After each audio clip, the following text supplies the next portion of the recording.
7월 3일 11시에 올려드린 글 인보사 허가 취소 이 관점으로 보셔야 합니다. 라고 해서 인보사 허가 취소 나온 내용 알려드렸었고 방송 초반에 설명해드렸던 거 인보사 허가 취소가 인보사 사태가 HLB로 넘어오고 한미약품까지도 이어졌다. 즉 코스닥 제약바이오 제약바이오에 대한 위험 심리가 공포 심리가 계속 쌓여있기 때문에 힘들다. 그러면서 2차 충격이 발생됐고 결국에 인버스가 수익이 나는 구조가 됐죠. 지수가 계속 하락하고요.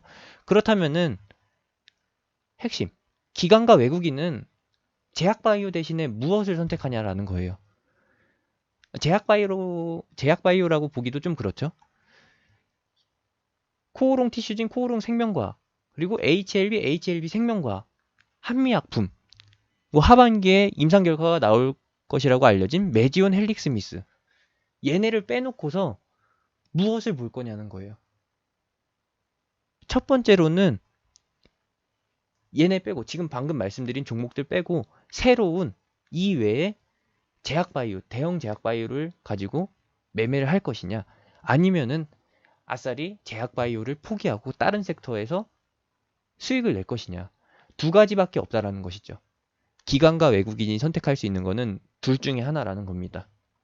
물론 코스닥이 계속 충격에 충격을 반복하면서 저가 매수 매력이 생기는데 저가 매수의 기회가 오긴 오는데 계속 저가를 갱신하면은 저가 매수 매력이 좀 희소성이 떨어지잖아요. 계속 저가를 갱신하는데 이게 언제까지고 저가 매수 매력이라고 볼 수가 없는 거니까 분명히 기관과 외국인은 장기 포지션인 롱 포지션인 저가 매수 매력 요거는 포기하고서 제약 바이오는 포기할 가능성이 높다.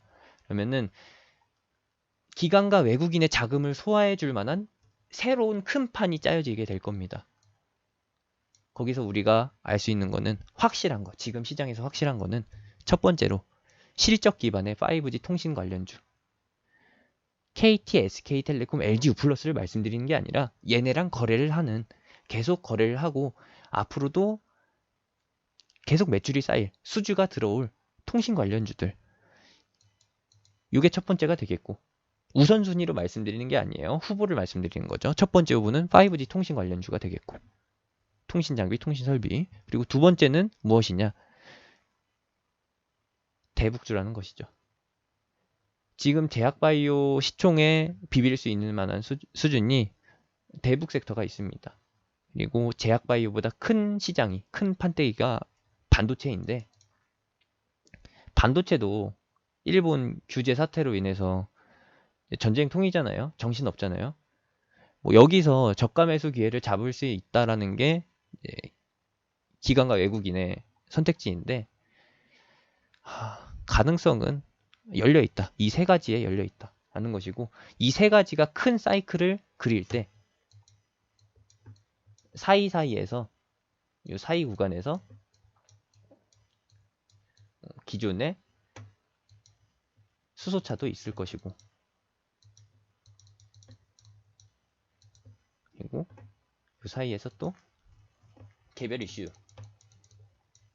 그리고 실적주들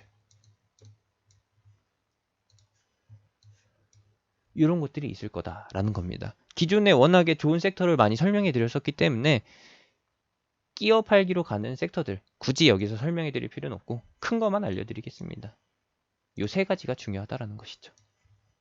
이게 언제냐? 2019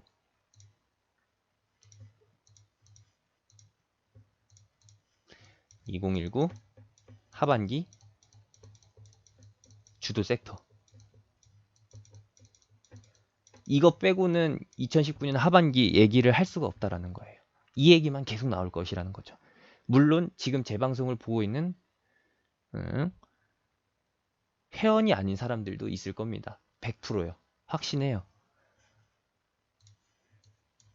이 내용을 거의 제가 처음 말씀드리는 거기 때문에 업계에서는 이렇게 말해줄 수 있는 사람이 저 말고는 없죠.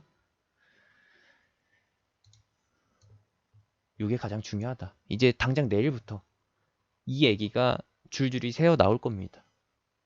확신합니다.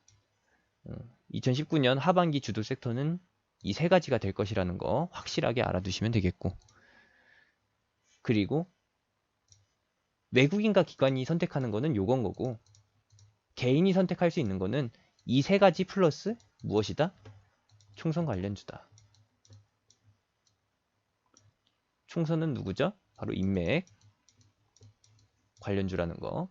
최근에 이낙연이가 지지율 1위를 기록하기 전까지는 주요 주주들, 주요 후보들 위주로 시세가 나왔었는데, 주요 후보들이라고 하면은 이 총리랑 황 대표죠. 근데 현재는 큰 사이클이 돌고 2선 주자들 말씀드렸잖아요. 홍정욱이랑 그리고 조국. 대권이랑은 좀 멀고 총선이랑은 가까운 인물들. 이 사람들의 관련주가 움직입니다. 왜 움직이느냐? 쉽게 설명해드리면은 총선판에 총선 선거자금, 총선 선거자금이 계속 돌고 있는 거예요. 올해 하반기에 선거자금을 계속 사용해야 되기 때문에 지금 같은 시기에 이선주자 관련주들, 대선이랑 직접적으로 연관 없는 인물들의 인맥 관련주가 빠르고 크게, 그리고 급락하는, 빠르게 시세가 이탈되는 흐름이 계속 연출될 겁니다. 그래서 주의를 하셔야 된다는 거예요. 특히 조국 관련주요. 조국은 현재 민정수석의 법무부 장관을 지낼 예정이고, 내정될 예정이고, 20대 대선을 목표로 하는 인물이 아니라 하더라도 다음 대선, 21대 대선일 가능성이 높다라는 거. 그것 때문에 지금 시기에 조국 관련주 매매가 조금 위험하다라는 겁니다. 도박판이에요, 도박판. 그렇게 알아주시면 되겠고요. 뭐 해지는 이미 늦었다고 볼 수 있어요. 지수가 벌써 코스피는 2100, 코스닥은 690에서 놀잖아요.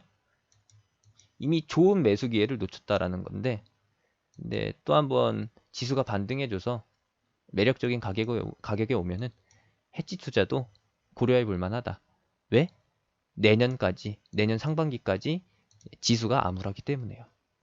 이런 것들 참고해 주시면 되겠고요. 오늘 방송 놓치지 마시라고 이렇게 또 공지를 해놨었는데, 다음 주 수요일 공개 방송도 꼭 놓치지 마시고요.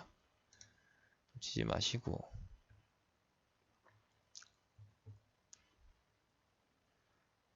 또 무엇을 볼까요? 그리고 대북에 대해서도 간단하게 얘기해 드리면은, 결국에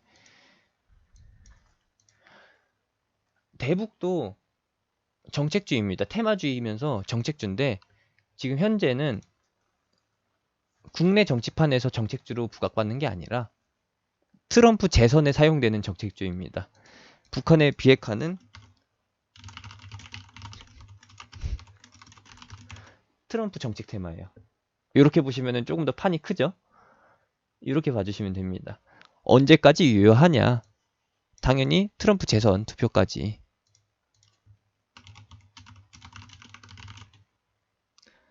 2020년 11월은 투표할 때에는 이미 시세가 종료되는 시점인 거고, 그 전까지 트럼프 정책 테마로 북한 관련주가 뜨게 될 것입니다. 북한은 이제 트럼프의 재선을 위해서 비핵화 쪽으로 무게가 실릴 것이고, 한국 입장에서는 트럼프 대신에 북한의 비핵화, 여기에 보상을 치러줘야겠죠.